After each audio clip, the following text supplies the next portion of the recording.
মহিলারা আমাকে খুব ভালোবাসে, লাইক করে এটা আমি জানি। যদি জায়েজ থাকতো 100টা বিয়ে করো, তাও মনে হয় আমার সিরিয়াল শেষ হতো না। তবে আমি এমনটি করি না। আমি একটা নিয়েই পড়ে আছি। আলহামদুলিল্লাহ, মিশনও ভালো, সব ঠিক আছে, কোনো সমস্যা নেই।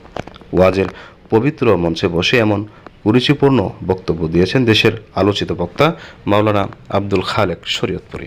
বক্তব্যটি সামাজিক যোগাযোগ মাধ্যমে আসার পর ব্যাপক সমালোচনার জন্ম দিয়েছে।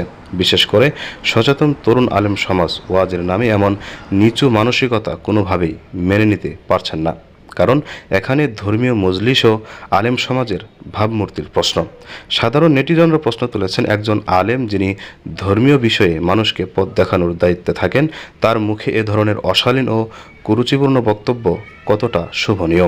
সচেতন আলেম সমাজ বলছেন, ওয়াজ মাহফিল হলো মানুষকে ইসলামের শিক্ষা ও নৈতিকতা তুলে ধরার একটি মহামঞ্চ।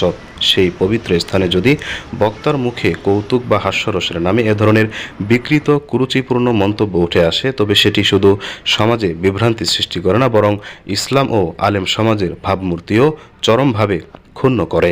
সামাজিক যোগাযোগ মাধ্যমে ছড়িয়ে পড়া ভিডিওর নিচে অসংখ্য মন্তব্যে দেখা গেছে মানুষ তার এ ধরনের বক্তব্যে ক্ষোভ প্রকাশ করেছেন। কেউ কেউ বলেছেন, এ ধরনের বক্তাদের কারণে তরুণ প্রজন্ম আলেম সমাজকে অবিশ্বাস করতে শুরু করেছে।